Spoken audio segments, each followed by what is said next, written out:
your daily bread, man. Your wam, your chum. You know what I'm saying? Your daily bread.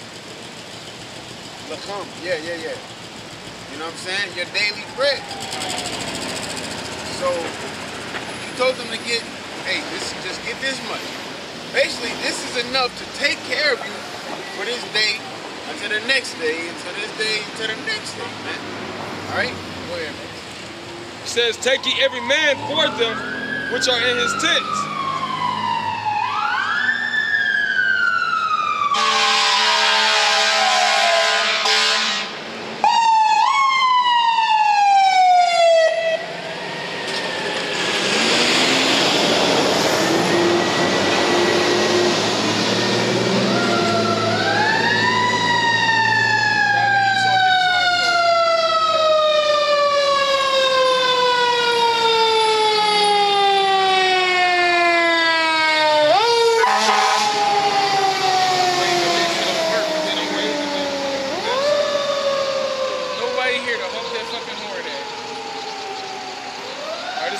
Exodus 16 and verse 17. And the children of Israel, says, and the children of Israel did sow and gathered, some more, some less. And when they did meet it with an omer, he that gathered much had nothing over, and he that gathered little had no lack. They gathered every man according to his eating.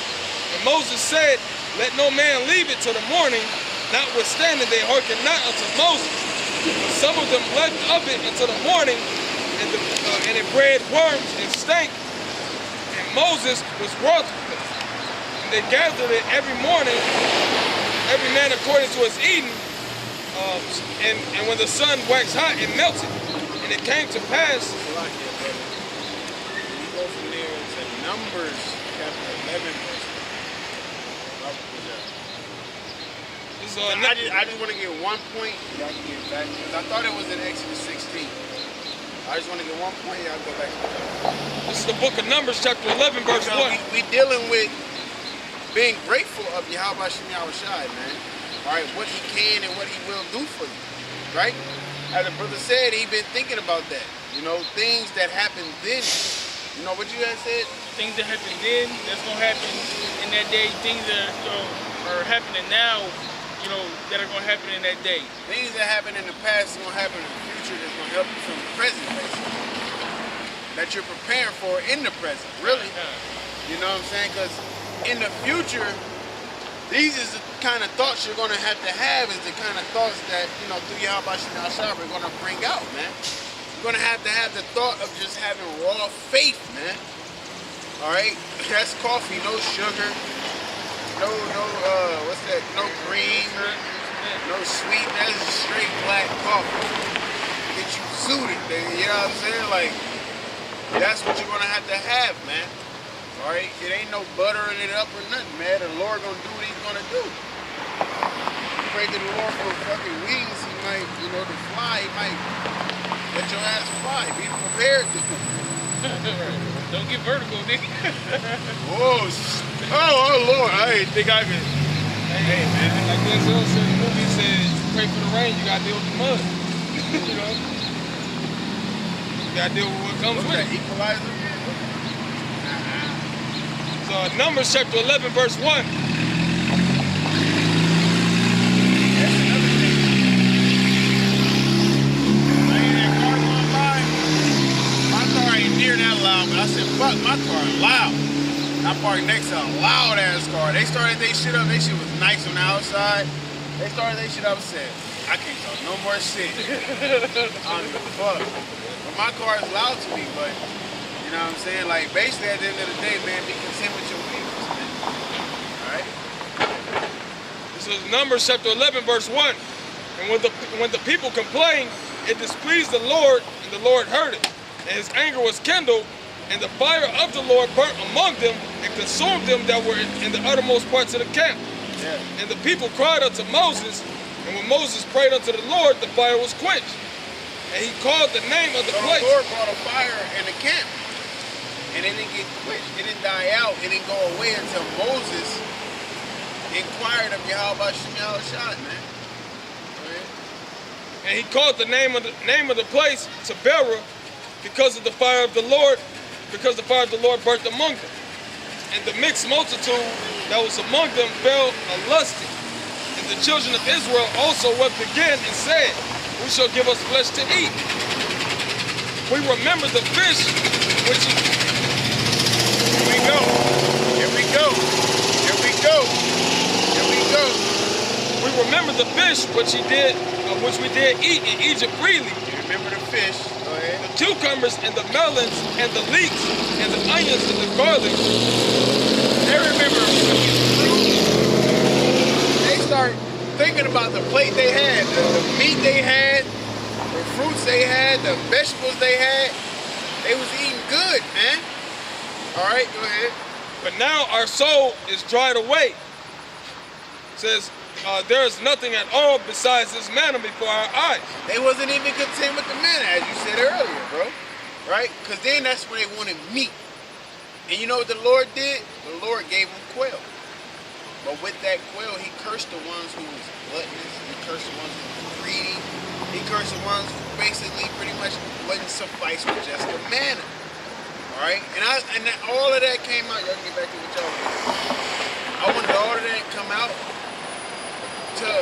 because it's like the truth, man. All right? Don't bite off more than what you can chew, first of all. And whatever the Lord give you, deal with that. Don't worry about the next minute, okay? Don't worry about somebody that's breaking the same script. You just did a lesson, they did a lesson, I did the same scriptures, precept, and they was thinking of things beyond your thoughts, man. Hey, that's cool. The Lord can have you making a lesson for the more simple ones, and the Lord can have them making a lesson for the ones that's more deep or in depth into the truth, man. All right? So just deal with that. It's not a competition. We all are trying to get salvation. We're all going to get the same reward, whether you come in the first hour or the last hour, man. That's a lesson right there. Okay? It ain't about outdoing the next person or outdoing the next brother. Whatever the Lord, hey, whatever, this is to y'all too. Whatever you feel like the Lord told you to do it. All right? I'm pretty sure we all can sit here and attest to how many lessons was stolen from us, man. All right? Quote unquote stolen from us. Okay? Because we didn't get to it. Right? Do it, man. This is the second week of me saying it. Just do it. All right? This weekend, this past week, I'm like, these are the lessons that's on my brain. I'm about to do them. All right? Sometimes it might get to the point you might do 5 lessons a week. Is that wicked? No, you're just going off the spirit. That's more righteous than anything, man. Doing 5 videos a week off the spirit is more righteous than doing 3 videos a week because Apostle Tahar said it, man.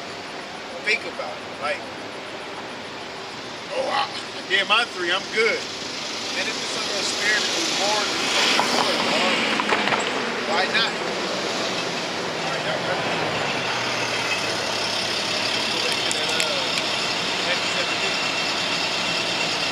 But at the end of the day, man, be grateful for what Yahweh Shai give you and what he do for you, man. Because he don't gotta do none of that.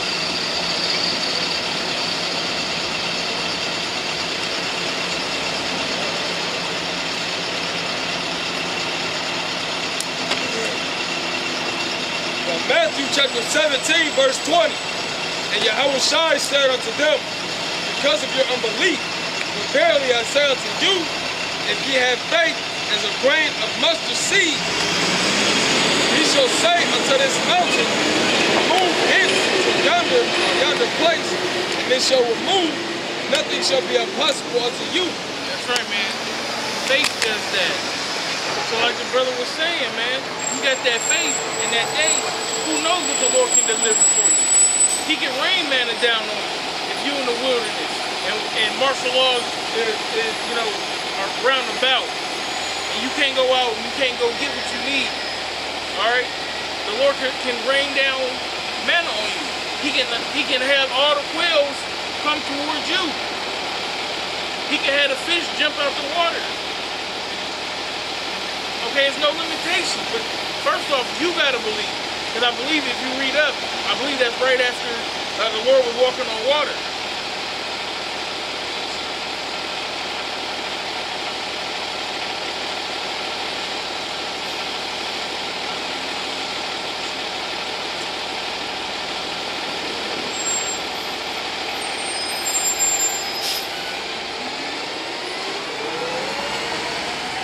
Nah, that's not what that was. No, it's lucky. But basically, that's him walking on water is another example of him showing a mighty work. Peter believing, walking on water, then him realizing, oh shit, I'm walking on water, and started sinking because of his unbelief. You know what I mean? So you gotta have faith, you gotta have that 100%, okay? You can't get by with 70% faith, 45% faith. Your faith gotta be on 100. If this was a Madden rating, you'd be the first 100 rating. And it'd be 144,000 of us. Hey, and a good example is, you know, you got Jake in the world that say, I believe in God, I'm gonna do what God tell me to do. But you always got a fail-safe. But when you pray for something, you didn't have faith in it, and something else happens, well, I'm glad I got a backup plan. That's how Jake is, man. And this, the Most High is our initial plan and our backup plan. Faith ain't got no plan B. You know, it is what it is, man. Jake, they need something else to rely on. You know, like the brother always say, which is a fact, Jake needs something. Something they can touch. You need something that you can see. But when the scriptures tell you that faith that is seen is not faith. You know, you gotta believe that the Most High is, you know? You gotta believe that He's able to deliver, like the brother's been going into, man. We're about to give another example, so let's go ahead and jump in that with another message. So Matthew chapter 16, verse 5. 65, right? 14 and 5? Disciples came. Yeah, go on. It's Matthew 16, verse 5. Nope, go to 4. Start at 4. Yeah, come on. 16 and 4, it says, a wicked and adulterous generation seeketh after a sign. Who? A wicked and adulterous generation seeketh after a sign. That's no faith, man. That's no faith. You want the Lord to show you, and then you'll be like, okay, all right. That's like we was talking about before. You know, when a wide receiver is running their routes, you know, by faith, you throw it before he makes the cut. Because you have faith, he's going to make that cut on time, and he's going to be where he needs to be for him to intersect correctly with the ball. Now, if you wait for him to make the cut, and then you throw because you didn't have faith, go ahead, roll your window up. If you wait for him to make the cut, and then you make the throw, you know, that's going to mess up the timing, and you're probably going to throw it late, and it's going to get intercepted. Because now the defense knows where that person is going, opposed if you would have had faith, and you just threw it. It says, and there shall no sign be given unto it, but the sign of the prophet Jonas, and he left them and departed. And when his disciples would come to the other side, they had forgotten to take bread. All right, so they forgot bread. They didn't have no food. Okay? Now, this is going to go one way, but we're going to look at it from a spiritual sense. Like I said, future prophecies.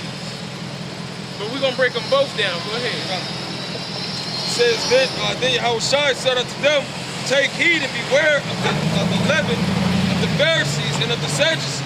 That's right. Now, the Lord right here is talking about doctrine, because bread is food, but it's food for the soul. Okay, these scriptures is what feeds you, and that one leaven levens the whole lump. That's what he's talking about. He's talking about you bringing in your own little personal thoughts, this, that, and the third, and you taking it somewhere else other than where it needs to be. But they're thinking carnal. They think, oh, we talking about bread, we ain't got no food, oh shit. This is how they're thinking. And this is how people gonna be in that day in the woods. They're gonna be like, oh shit, we ain't got no food. We ain't got no bread. But that's why you got people right now that are so-called preppers. They're stockpiling food. You ain't doing that for nothing but somebody that's stronger than you. A plan B. A nigga with a gun or the elect. That's all. Because if you ain't got either one, if you not either one of them, you're definitely gone. Even if you got the gun, if you ain't the elect, you're definitely gone. If you're the elect, you don't even need the gun because you got Yahweh Shem Yahweh Shai. That's why we don't need to stockpile weaponry. That's why we don't need to stockpile food. But we're gonna go back to where we was at. We in the wilderness with no bread. Okay, go ahead. And they reason among themselves, saying, it is because we have taken no bread. Which when Yahweh Shai perceived, he said unto them, O ye of little faith, why reason ye among yourselves, because ye have brought no bread? Right, like, nigga, you tripping because we ain't got no food? Y'all really out here bitching because we ain't got no food. He was a stern man. He probably didn't say that they was bitching, but in that spirit, okay, in that stern way. All steer away. It says, do ye not yet understand, neither remember the 5 loaves of 5,000 of the